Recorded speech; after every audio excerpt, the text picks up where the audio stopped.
Hey, Theology I students. My name is Jeff Dodge, if we haven't met yet. I'm looking forward to meeting you and really looking forward to this class. This is actually my favorite course of all the courses that we have in CST, of all the courses that I'm privileged to be able to teach. This is actually my favorite one, so I really am looking forward to the content as well as to the interaction that we're going to have together.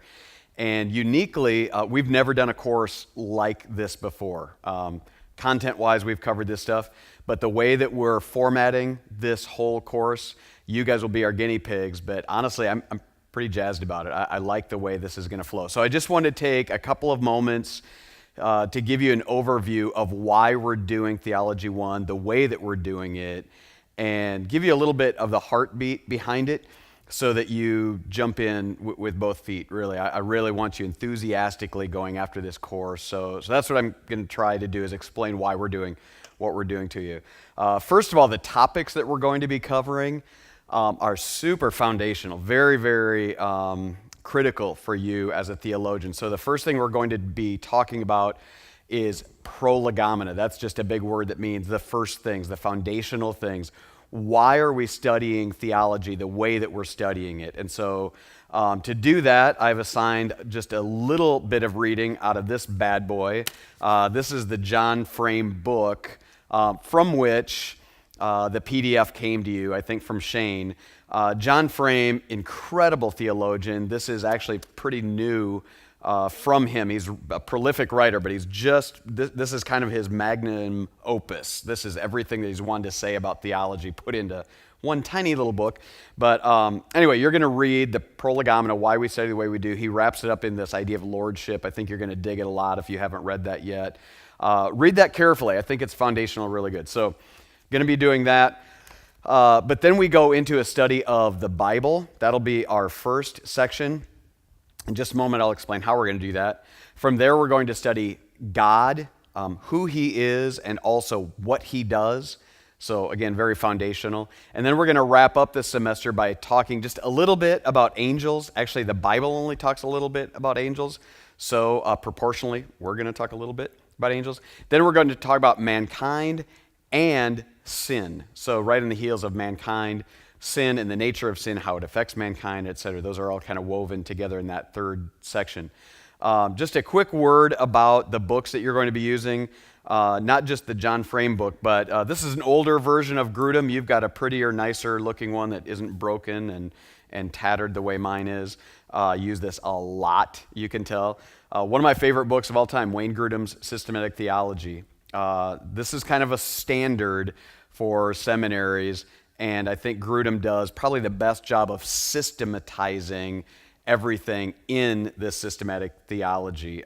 Very easy to reference. This is one you want on your shelf because you're going to be able to find what you need to find very quickly, very easily, outlined very well. Right on the heels of that, as far as my favorite theology books, is Millard Erickson, and you're going to be doing some reading out of this as well. Millard Erickson, though, has a lot of the same thoughts, the same theology as Grudem. He has a very different approach. He'll write very long articles and kind of unpack things and go back into history and those kind of things.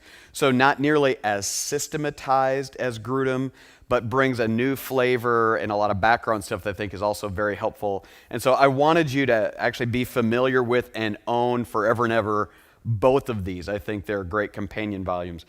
If we have time, and probably especially next semester with Theology II, I'm also going to introduce you to another theologian crush that I have, and that's Herman Bavinck. As a quick aside, Dr. Tom Niehoff thinks I look like Herman Bavinck when I grow my gray beard, but that's not for today. Anyway, his Reformed Dogmatics has just been abridged and put out in a new format, and I dig him a lot, so hopefully we're going to introduce you to a little of that. Now, let me explain how we're going to do this course, because again, that's the unique feature. By the way, you're only going to be reading selected portions out of these books, not the whole thing. Well, maybe by the time we're done with Theology II, you'll have read the whole thing, but not for this time. Let me explain how we're going to do this, okay? So the very first thing that you're going to do for each section is you are going to read carefully the assigned chapters that you'll find in the syllabus. I want you to read with a pen and highlighter in your hands. I want you to read very carefully. They've spent a lot of time putting down in the most concise way what they want you to know. I want you to tear into it and spend some time with it. This is not the night before it's due kind of reading. This is let it soak in, interact with it, jot down questions, comments, all sorts of stuff as you go along. So the first thing you're going to do is read very carefully. Just one more thing on that. We think a lot about what we're learning as God through the Holy Spirit teaches us. Spurgeon, I think it is, once said, "It is amazing to me that people think so much of how the Holy Spirit is teaching them, but can think so little of what the Holy Spirit is teaching everybody else around them."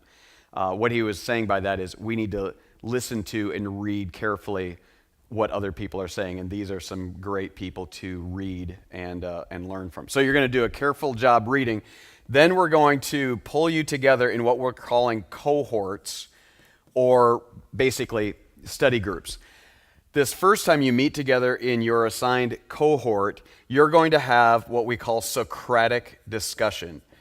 We're going to be giving you some guided ways to do this, but basically you're going to be looking through your reading, bringing your insights, but also your questions to the table. That's what Socratic discussion means. You learn by bringing questions to the table, and hopefully others have a different set of questions, but a different set of insights, and you're going to go through all that together. Having first read and then thought through what you've been reading in a small group, you're going to write a position paper on that particular section. So at Cornerstone, we embrace plurality of leadership at every level. That even comes to how we teach and what we embrace and what we believe together. We do that in community. We're trying to model that in this course. We want you to see what that's like to study in community and come to conclusions in community. That's the way God's church has been from the very beginning, and we want to set you on that course of how to do theology in community. That's why we're doing this. So you read it on your own because you need to bring something to the table, right? Then you come and have those discussions. Based on the community discussions, you're going to write your position paper. But then here's what we're going to do. We're going to have you come together for another meeting with your small group, with your cohort, and then you're going to bring your position paper. You're going to defend your position paper. You're going to let people ask questions about your position paper. Hopefully what that's going to do is have you walk away from that cohort meeting and make some editorial changes. You're going to change your view, hopefully, or at least refine the way you're saying it or whatever. So that's going to be the purpose of that cohort, is to express and then also defend and help other people express and defend their views. Then after having done that, you're going to turn all that stuff in, and then we're going to have a summit. That's where we bring all the cohorts from all the places together into a Friday night, Saturday morning format. The first one will be about the Bible. I'm going to partner together with Professor Tuckness for that one. The second summit is going to be a really big thing. We're going to invite everybody from the whole church family and other churches to come together. We'll probably pack the auditorium out for that. Got big name speakers coming in for that one. And then we'll have the third one covering angels, man, and sin in December with another group of teachers for that. So those summits will be really important because having gone through all this, hopefully you're going to come with a real hunger to interact as a larger group and hear what other cohorts have brought to the table. So that will be both lecture, some lecture certainly, but also even more of a dynamic in the room of thinking out loud together about the things that we've been discovering. And then the very last thing will be an exam. The reason for the exam is that we really do want to make sure that every student is really digesting and bringing all of that they've been learning into their souls and are able to then finally say, this, having gone through this process, is what I believe, and this is what I remember. There's a certain amount of just Bible data information that we just need to infuse into our souls and just be able to regurgitate and show that we've really gained it. So I dig this a lot. I'm really glad for this. It took us a long time to create this kind of a format. We'll know more after this course is done if it really works or not.